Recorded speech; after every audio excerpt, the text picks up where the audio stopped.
Hello, everybody. Welcome to the second CU eComm Salesforce Implementation Town Hall. My name is Kim Egan. I'm joined today with our partners from University Information Systems, Advancement, and ACF Solutions. Together, we're going to spend about 40 minutes providing you with an update on the eComm project. Over the past several months, various CU units and our implementation partner, ACF Solutions, have been working full-time to develop a comprehensive and cutting-edge eComm suite using Salesforce. The myriad of activities can be associated with either design, data, or development. ACF Solutions spent nearly 3 months living and breathing eComm, understanding requirements, hearing users' pain points, learning about CU's specific and also very broad electronic engagement objectives. That detailed information helped them propose a design that would leverage existing resources, create room for growth, and most importantly, deliver a high-quality product to replace Harris Connect before November, which, as I'm sure you're all aware of, is when Harris sunsets for CU. You may ask, what do you mean when you say design? Design encompasses how you, as a user, will see and use the data in Salesforce, whether it's to look up a record for contact information or affiliation. For example, are they a UCCS alum? Or to create a list or query to send an email to. ACF Solutions will provide a brief overview of this piece of the puzzle shortly. Design also includes the Marketing Cloud, formerly called ExactTarget, and how our constituents will opt in or out of communications within the alumni community framework. Finally, design also addresses the community for our alumni population. I want to take a moment and talk about the alumni community. This space is an objective-driven environment where our alumni go to do specific things. It is not a social media channel. They don't go there to hang out. And it is a critical component to the eComm ecosystem. This is one way we collect new, good contact information and communication preferences on our alumni constituents. The information they provide within this space allows us as communicators to create targeted and relevant engagement content. The community will allow alumni to update their profile, so give us that new good contact information, register for events, another path for new good contact information, as well as engagement insights. Search an alumni directory, so for example, find their dorm roommate from 1985. And as mentioned earlier, identify email preferences. What kinds of communications do they want to receive from CU or not? Data is at the core of everything we do.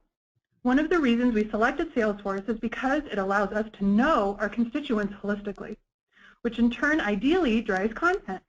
We all know that the trend is moving away from send everything to everyone to send them what they want. To that end, our data teams in University Information Systems and Advancement have been working in very close partnership with ACF Solutions to identify eComm data and deliver it to Salesforce. This is seemingly simple, but to get to where we are today has required months of work with dozens of individuals. It has been a groundbreaking and monumental feat. With that, I'd like to introduce you to Lisa Carr with UIS. Lisa is UIS's CRM administrator. She has served as the liaison and project manager for UIS activity and will ultimately serve as the eComm primary system administrator in Salesforce. She's going to shed a little light on the work that has been done to date around data. Lisa?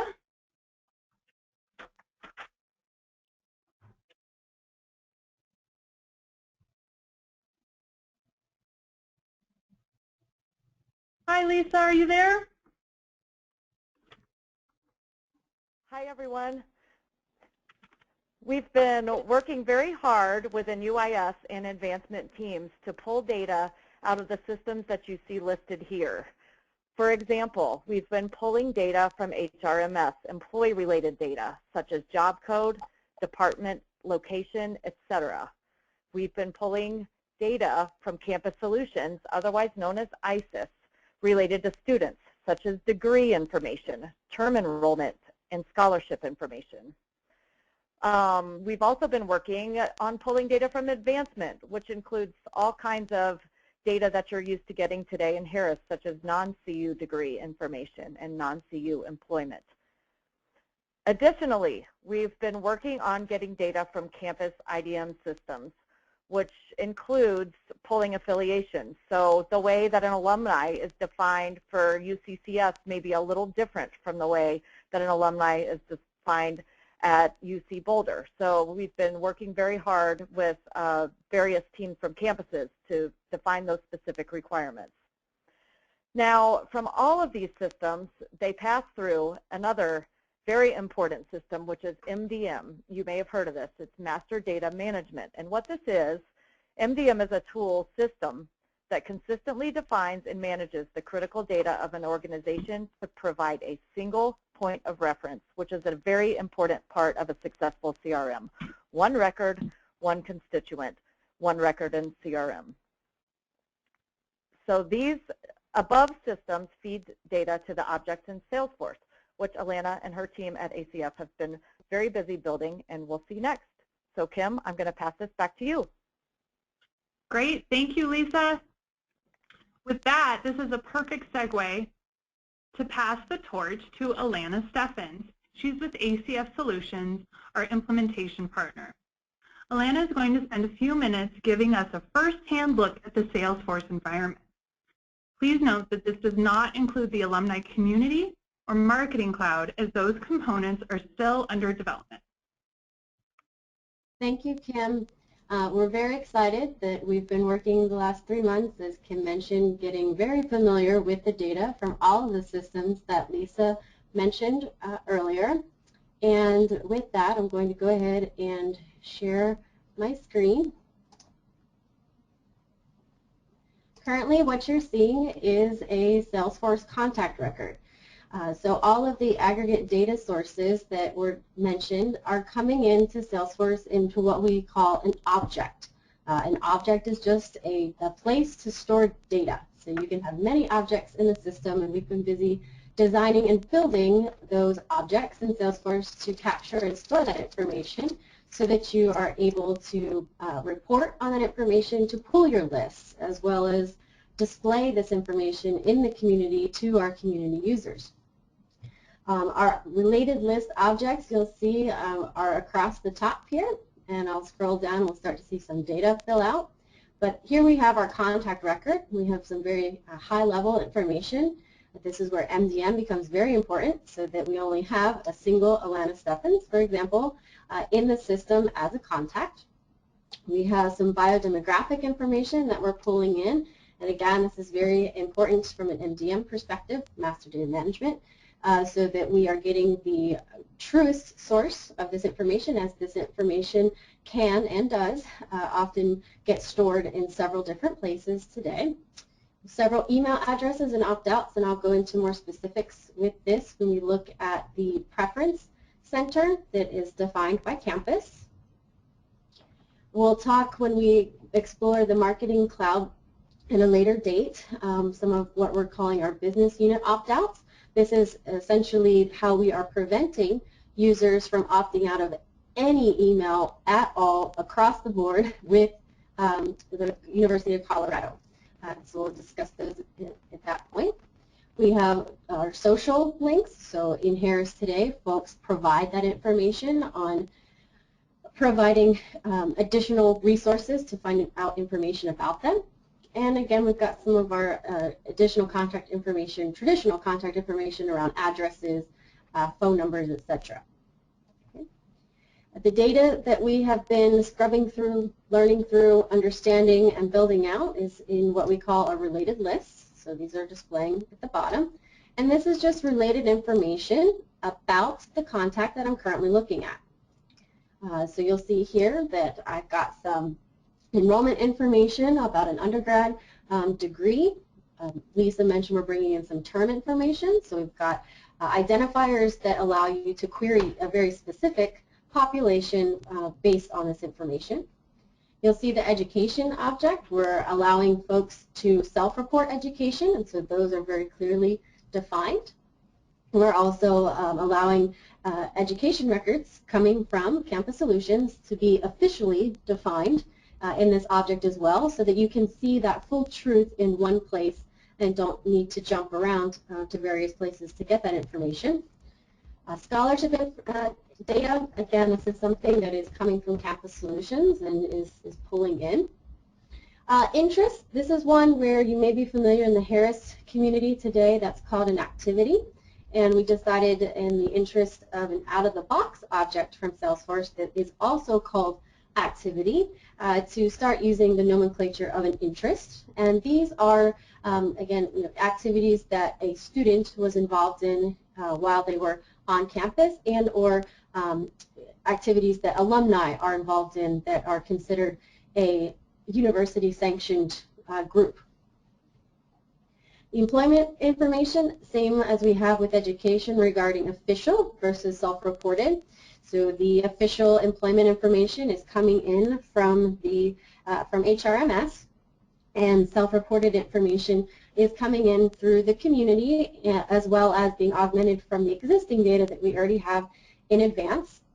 With regards to the employment information and education information, when we demo the community, you'll see how a person is able to view the information on themselves from an official perspective, but are not allowed to modify any of that information. It's a view only, but are allowed to, again, self-report education and employment. And then the last piece on this that we've been working through with UIS very closely, as well as the different campuses and their IDMs, which is the identity management, is to identify a particular person at a particular campus as an alumni, an employee, a student, a faculty, staff. You start to see the picture. And then it also starts to define which particular campus and drills down from there with some start dates and some end dates. That's very helpful to have a history of that person's engagement with us at the institution. I want to go ahead and look at the preferences that we have set up. Again, we've set this up based on the feedback that we received early in the project. And so we've divided this by campus in addition to system has a page. So I'm going to go ahead and open up this link. And this link is just going to open up a custom page that we've designed for you that are all of the email preferences based on the Denver campus for this particular person. And we've grouped those together even further so that it's easier to read through. So we've got our schools and colleges, etc.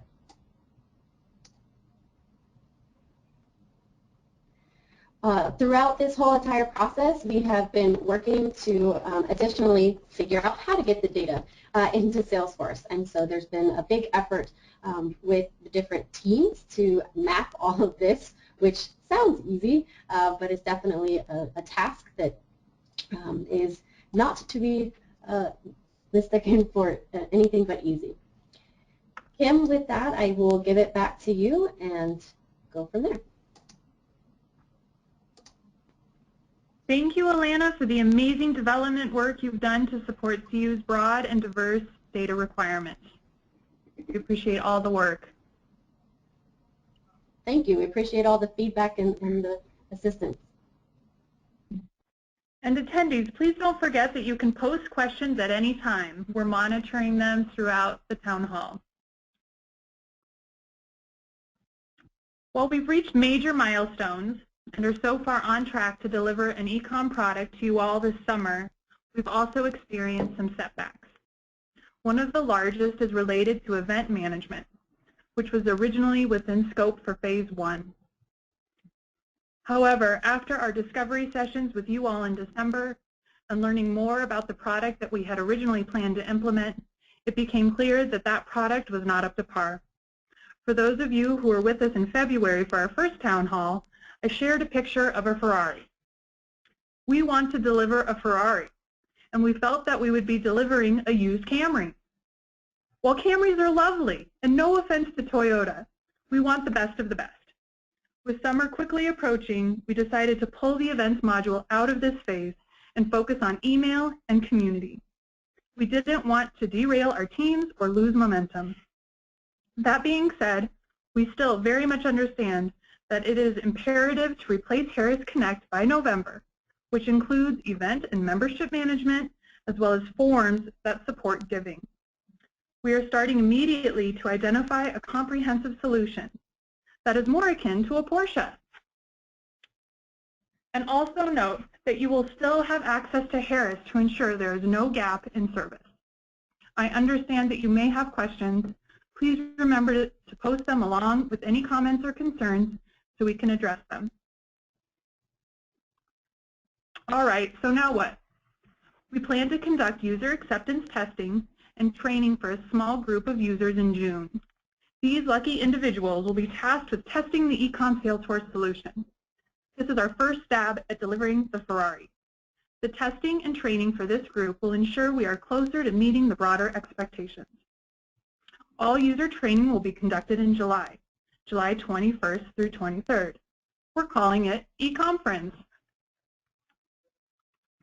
It will be an opportunity to not only learn the tools in a small classroom-style setting, but also to network with your fellow eComm users and share best practices and ideas. After you are trained in July, you will be awarded your credentials to start using Salesforce for your email marketing objectives. It's important to note that you must be trained before receiving access. Please mark your calendar.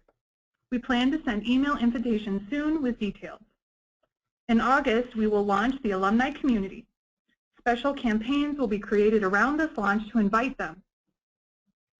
As noted earlier, in parallel, we'll be working on the forum solution and will offer training in the fall. During our last town hall, we received a lot of questions about Harris content. What's being migrated and what's not being migrated? To that end, we have developed a series of support documents to help you archive your Harris content. With that, I'd like to introduce you to Melanie Jones. She is our CU System Electronic Communications Coordinator.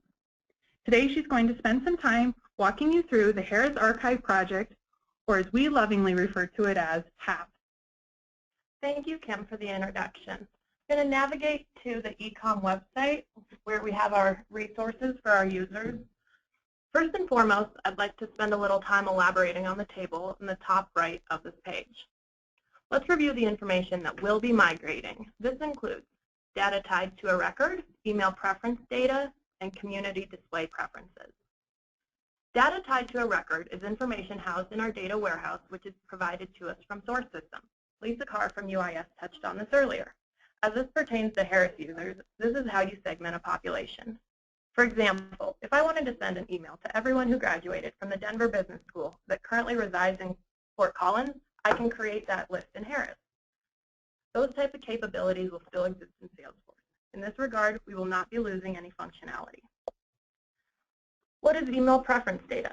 As you know, when you send an external communication, it must contain a link to unsubscribe. This allows our constituents to opt out of email preference categories they no longer wish to receive. Legally, the university has the obligation to track and transfer these requests to the new environment. In order to remain compliant with CAN-SPAM legislation of 2009, the eComm team will transfer all email preference data to the new Salesforce environment. As for community display preferences, the current online community, CU Link, gives constituents the ability to opt in and out of email preference categories based on their specific interests. Active online community members also have the option to modify their global directory display preferences. These preferences, as indicated by the constituent, will transfer over to the new online community. Now let's move on to the components that will not be migrating from Harris Connect into Salesforce. From a high level, this includes anything within email marketing or event registration activity. Email marketing activity. What constitutes email marketing activity? As indicated in the table, email marketing activity is comprised of queries and lists, email content, images, and reports. Queries and lists live within Harris and are used to segment our audiences to engage a relevant audience. There are two general categories of lists. It's either an upload list or a query. Let's focus on queries that have been built in your account. While you will still be able to create those queries in Salesforce, it is important to note that they will not automatically transfer. It will be your role as a CRM user to recreate those queries in your new Salesforce account. Our user training, slated for July, will provide you the appropriate skills to rebuild these lists. Your respective campus eComm manager will also provide support throughout this process. We suggest taking screenshots of your current queries so they can easily be rebuilt in Salesforce. If you are someone who utilizes uploaded lists, these will need to be exported. On the Create and Manage List tab on the HAP webpage, we have outlined detailed instructions for exporting an uploaded ID or email list. Let's move on to email content and images. Archiving this information will occur within the Create and Manage Content tab. We have outlined the necessary steps for exporting graphics that live on the Harris server. That being said, it is up to you to determine what needs to be archived for reference or reuse. Examples might be the wording you use when calling for proposals for an annual award or the layout of your department newsletter. There's no reason to reinvent the wheel on content and images that have already been created. With Address and Assemble, information housed here will not directly transfer to the new Salesforce environment. The screenshot I'm displaying outlines the friendly from and from email address as indicated in the red box. These are two components that will be rebuilt in your account. This will reflect friendly from and from email addresses used in Harris. Any other field in this window will not be transferred. For example, if you're interested in the subject line, we suggest you take a screenshot of this information for your records. I will now transition over to the Send and Schedule tab. Any information housed here will not transition to Salesforce. Perhaps you need to record when you sent the initial invite for an alumni event. If you need any component of this information, we again suggest you take a screenshot. And for our last tab, Reports. Good news about the reporting function within Harris, there's an easy way to export high-level analytics from all of your communications. As outlined on the site, we have provided step-by-step guidance on how to easily export this information. While this might not serve your department today, it will be the only way to track success of communications throughout history. This concludes all components of email marketing piece, so we can move on to forms management, which includes event registration. The first component we outline is registration lists. Again, it is your job to assess whether or not this information is of value. The standard use case includes needing this information for future invite lists for events. Basing future communications on a previous action of a constituent is a great way to increase open rates and attendance. We have provided instructions on pulling both high and low-level details within event registration activity. You should also consider images you have used as it pertains to forms management. After the e-conference scheduled for the summer, you should anticipate being busy recreating your engagement efforts in Salesforce. We suggest archiving content before the July training, specifically for those who communicate heavily during the fall semester. I would like to reiterate your ability to send an email will turn off on August 7th. You will be able to log into your Harris account until November 18th. This time serves as padding for all users. If you move into the Salesforce environment and realize archiving additional content from Harris would be beneficial to you or your department, you still have access. After November 18th, we cannot help recover anything housed within Harris. I hope that overview helps users feel better equipped to archive information in Harris, all in preparation for the new Salesforce implementation. With that, I'm going to hand things back over to Kim Egan. Melanie, thank you very much. All right. Okay. So in addition to the custom training we will offer in July, we want to make sure you are aware of 2 user conferences that may help in your transition from Harris to Salesforce. Connections is the user conference for the email tool Marketing Cloud, formerly known as ExactTarget. It will be held in New York City, June 16th through the 18th. And there's a link available on your screen for registration. Dreamforce is the user conference for Salesforce and is much larger and all-inclusive. They do have a higher ed track and sessions devoted to Marketing Cloud. I would caution that if you think you want to attend Dreamforce, now is the time to register. Also, a registration link is available. But at any time, you can visit cu.edu/eComm and select News for more information about registration. Before we open it up for Q&A, I'm pleased to let you know that positive and productive things are happening at the broader enterprise CRM level. The President will be sending an email with details about the eCRM initiative this week. Look to your inboxes for details. This brings us to the Q&A portion. I'd like to introduce you to Matt Roush, our eComm Manager for Advancement. Matt will be facilitating this portion and will close out the presentation. Please note we will leave the session open until the top of the hour to ensure you have time to post your questions. As always, please reach out to your campus eComm specialist for support. We're here to help. All right, Maya. Okay. Thank you all again for joining. I am quickly running through your questions real quick. But I think one question that whoever wants to pick this up can is when it comes to those email preferences, are they going to be based on, are we going to be able to add new things to that right away, or is this strictly based on what we currently have in Harris? I'll take that, Matt. Thank you. We're building it in a way that will allow us to grow. And so out of the gate, we hope to have as close as possible an environment that's reflective of Harris Connect, but with the idea that we'll be able to add and delete, if we need to, email preferences accordingly. Great. And Alana, maybe this one's for you, is so we've got all these source systems like HRMS and Campus Solutions and everything feeding data into Salesforce. So when it comes to updating someone's record, so let's say an alumni record, for instance, can I just update that in Salesforce, or do I need to go to, in this case, Advanced to make that update, or like how's that going to work? Sure, that's a great question and one that we hear a lot. During training, we'll be identifying the different areas that are updatable in Salesforce and areas that you would need to go to the source system.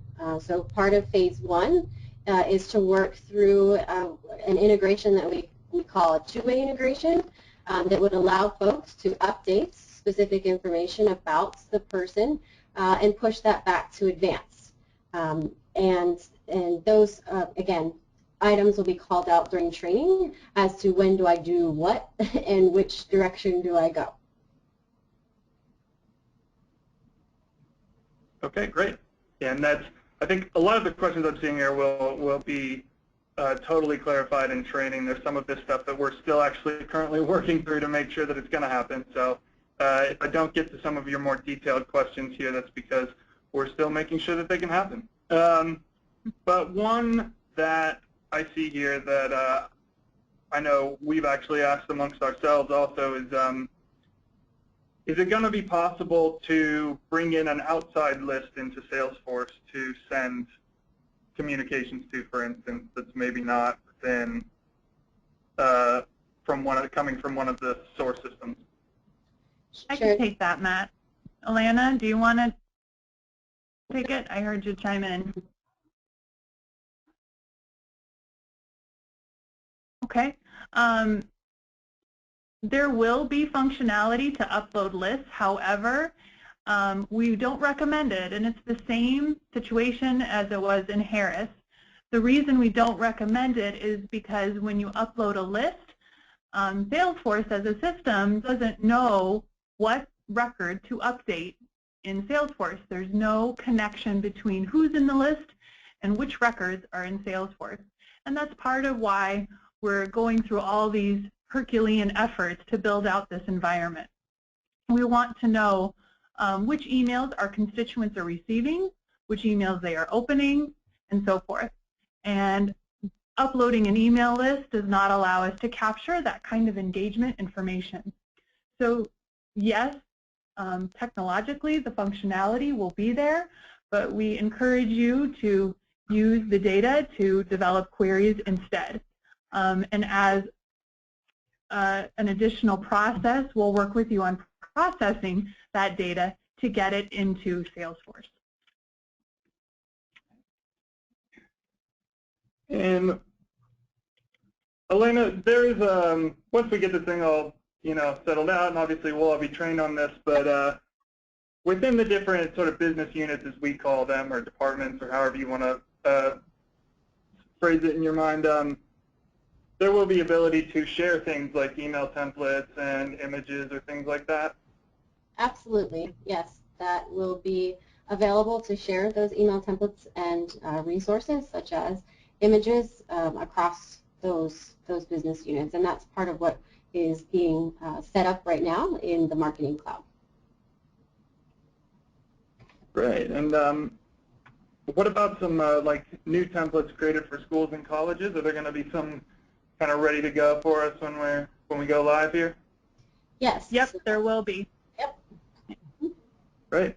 That was an easy one.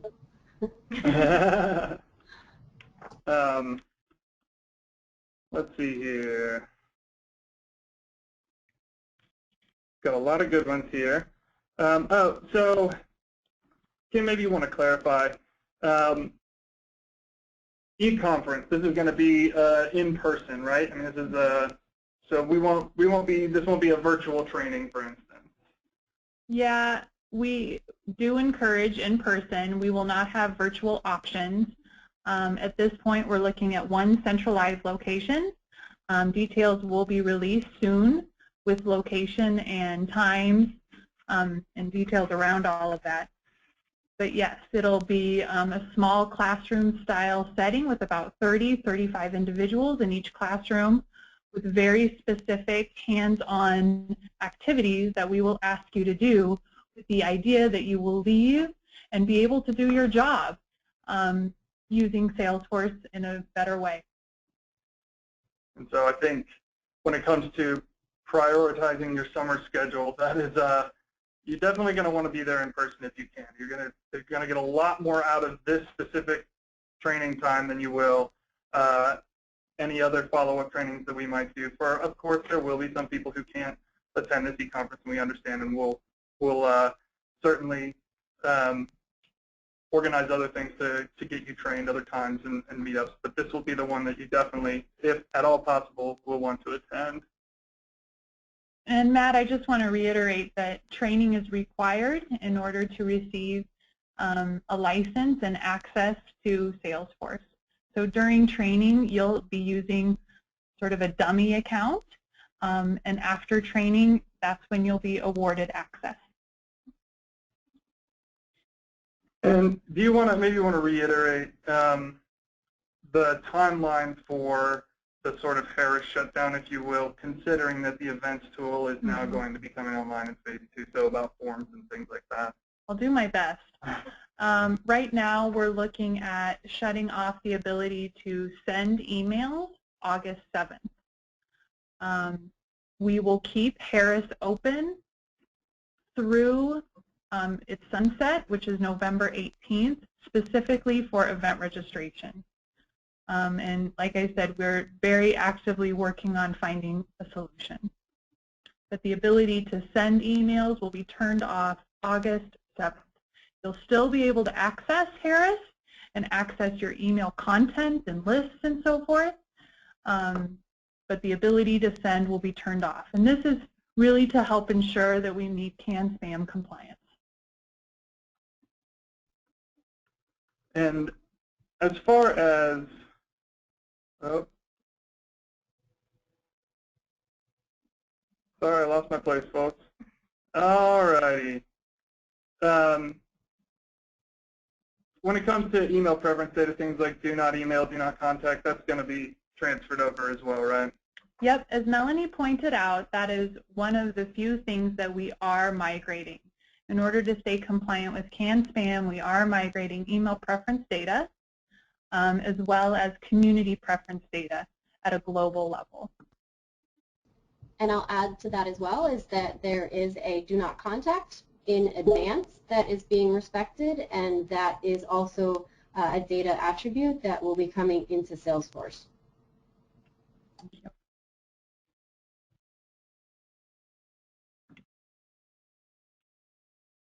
And yeah, if you don't have any other questions like following this, please feel free to email any one of your mechs or whatever, and we'll be sure to address it. I know I'm not going to be able to get to all of them here, but as far as getting access to Salesforce, I mean, just so everybody knows, that's really what basically first access will be available to everybody after that training on the July 21st to the 23rd. So I know there's a lot of you asking about, when are you going to be able to access and get in there or start working on templates and things like that. And you have to be trained in order to get access to Salesforce. And once you're in there, and once you have access, then you'll be able to go in and start working with all of that. And that's part of the reason we're training you in July, is so that you do have at least a little bit of time to get those things loaded into Salesforce and get it ready before Paris goes out. You'll have a couple weeks there to be able to do that. And Matt, I'll add a little bit to that. We're also very aware of your fall activities. We know it's the busiest time of the year, and so we're trying to time that as closely as possible with that time of the year. And Elena, maybe you have something to add to this, but I think one of the things to understand about combining all of these different source systems and utilizing all of them and bringing all of that information into Salesforce is really so that you have that one-stop shop to go to when it comes to putting together your lists and being able to reach out to people and looking where to go. So as much as possible, we're trying to get around the having to go to Campus Solutions or having to go to Advanced or having to go to whatever various different systems you have people stored in. We're trying to avoid you having to go there for a list to then bring it in. We're trying to make it as easy as possible. And the way that you will create lists in Salesforce, or reports as they call it, will be totally different, but that's what the training is for, really, is you're gonna learn about how to do that and why that's actually more beneficial for you than just trying to upload individual lists every time. Yep, absolutely. That's correct. And I would say that as part of the training, what is also useful is to come to that training with the thought in mind of what types of lists am I now currently having to scrounge around to these different systems today, so that you can put that practical, that knowledge into practical use when we go through the training. Obviously, we'll be taking you through that step by step, and we'll have some real life examples and scenarios that you all have presented to us very early on the requirements. But to make it more custom and personalized for you, that would be a recommendation tip to come to training with some of those thoughts on, here are my lists that I need to pull. Now, how can Salesforce help me do that? And hopefully we've stopped gaps at all those different scenarios that would prevent you from using Salesforce to build your list. Yeah, and let's see here. I think the other thing to understand is that, when it comes to the kinds of stuff that you all are doing in Harris right now and the way that you're using it, everything that you do now will be available in Salesforce in one way or another. So I've seen people mention data tags. Yeah, you're going to be able to use Salesforce, data tag equivalent to be able to personalize emails and forms and things. You're going to be able to put together your lists. You'll be able to create your templates. Those templates will be able to be shared. And how those get shared is something that we're working on right now, a little bit, defining that a little bit further. But I think someone mentioned having to scroll through all of the templates that anybody might have created over time that has any access to the system, and that is definitely something we're trying to avoid. We want to make sure that if you're in arts and sciences or College of Engineering at CU Boulder, that when you log in and you click through, you'll see some folders, and you can go right to the templates that only relate to you, and you don't have to go searching forever. And I think the way that you build emails in Salesforce, Elena, you can elaborate on this a little bit, but the way that you're going to be building them will be probably quite a bit different than just simply altering duplicating a previous email and altering some text, but it's actually going to give you a lot more flexibility when it comes to building your email and ensuring that things like formatting are going to look okay and things like that. Yep, that's correct. All right. And the goal, someone asked about the future events thing. Someone asked when will we be able to build forms that accept credit card payments. It's actually, the credit card payments portion is something that is a very important requirement for us, and one of the reasons why we're taking a little bit more time to go find another vendor for that tool. So just keep in mind, I know it may seem kind of frustrating to you that the events tool isn't going to come until phase two, but it's for really good reasons, and I think that you all will really appreciate it when we finally get that tool, because I know there's going to be a lot of things that you would want it to do that if we were to just jump on it right now and go ahead and accept whatever tool we had found already, that you would probably be disappointed, and that is not something that we want. And again, I think you all have a lot of really, really good questions, and they're all things that I want to be able to answer for you. I think that some of it is things that will probably be better answered in training, just because you're actually going to get to be hands-on and see how the system works. I haven't even seen how the system fully works yet. Like, I haven't actually gone into play yet, so I don't even know. So if I'm not answering your questions right now, that's probably the reason. Could you go maybe, Elena, into when it comes to the community, like what are some of the ways that people can connect or kind of create smaller little groups that they can talk in and things like that? Sure. So one of the things that we're going to be doing from the initial rollout that you'll see in training is we're going to be utilizing a product in Salesforce called Chatter. And what Chatter allows us to do is to create those relationships amongst community users to have their conversations about shared interests and likes. And the Chatter community, within the community, allows us to create different interest groups. So that could be campus-based, that could be focused on a particular sport interest. And with the different mechs that are on the campuses, they'll be helping us to define what are those starting groups, chatter groups, that we'll be setting up so that folks can join and follow and communicate within the appropriate group that fits what they're looking and how they're looking to engage.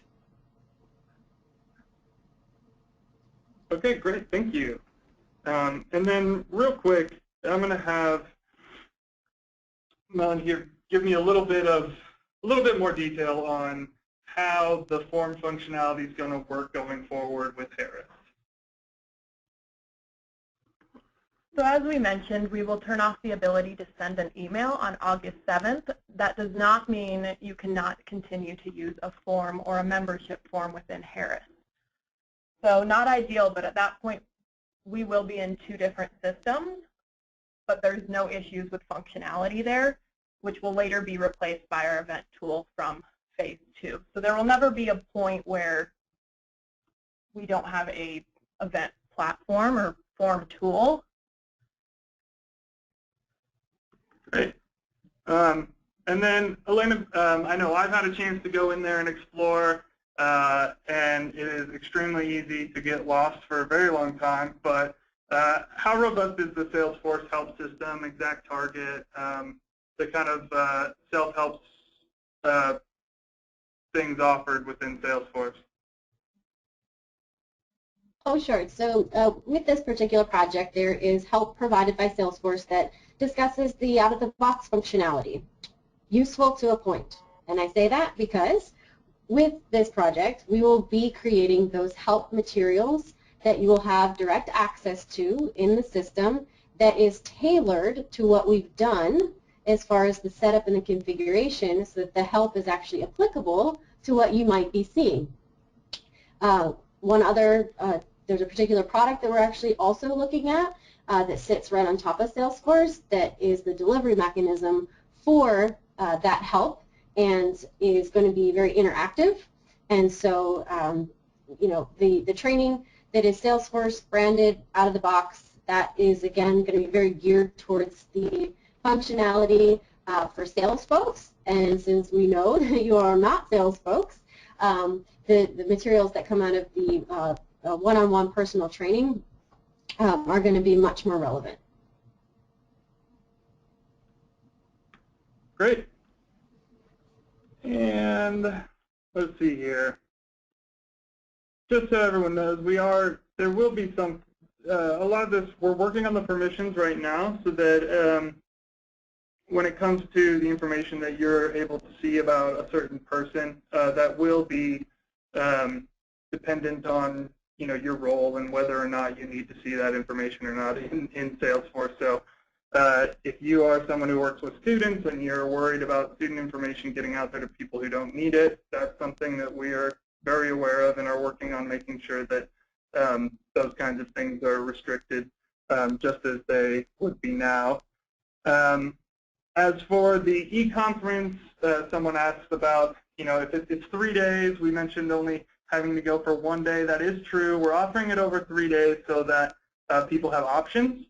If you can't make the first day, you know, maybe you can make it the second or the third. So you only will have to sign up for 1 of those days. And then right now, currently, our focus is on making sure that anyone who is currently using Carrots, you are the first people who are going to have access to Salesforce. And then going forward from there, you all will get to be our champions as well as we try to recruit more people on campus to switch over from whatever they're using to start using Salesforce as well. We obviously, people from all of the campuses and the system have put a lot of work and effort into making this the most ideal solution possible for everybody on all of the campuses and throughout the system. Hopefully, when we get you all in there and we get you trained and you start playing around with it, you'll realize that this is an extremely robust system. I think it's going to change a lot about the ways that we currently do things in e-communications for the better and just make us a lot more effective overall. So if you can just hang in there with us, trust us, and but of course, if you have any serious questions or you're really worried about things, just let me know. And let's see here. The cost. We're going to, I believe, I will let Kim at some point clarify the whole cost situation with using Salesforce. I believe, well,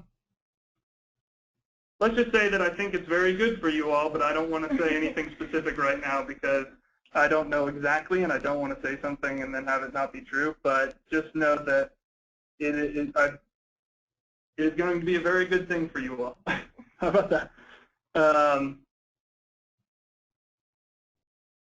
And Elena, can you just, we've had a lot of questions about this, so maybe you can just clarify this. I know I kind of asked it earlier, but if someone is not in Salesforce, they don't exist in any of the source systems and their record is not in Salesforce, there will be a way to still use Salesforce to communicate with them, correct? Absolutely, and that is as simple as creating a contact, and again, we're going to be discussing, you know, who has those privileges to create new contacts, but absolutely, that is the, you know, large dynamic of the system to be able to do that very easily so that those people can be included in your lists that you're going to be building in Salesforce. Thank you. And I know we've had a lot of questions still coming in about the events registration and payment processing and how this is all going to work with the transition into Harris. I think the one thing I can tell you now is we're in the process of trying to find the Salesforce equivalent, the tool to be able to do that, and we are working as fast as possible to make that happen. We're not going to leave you hanging out to dry, so you don't have to worry about something, not having that option or ability. But I will certainly talk to Kim. Unfortunately, she had to step out, but I'm gonna talk to Kim, and we'll see if we can't maybe put something together along with what's already online to just really sort of clarify how that's going to work, especially for those who might have ongoing registrations and things like that. We want to make sure you're covered. It's something that we definitely have thought about, and so I'll make sure we get something put together that really clarifies a lot of that for you all. I think I've answered about all of the questions that I think we can answer right at this point. Again, don't be afraid to reach out to your mech or any of us and let us know if you have any additional questions, and then we can go out and find those answers for you and get back to you on a one-on-one basis.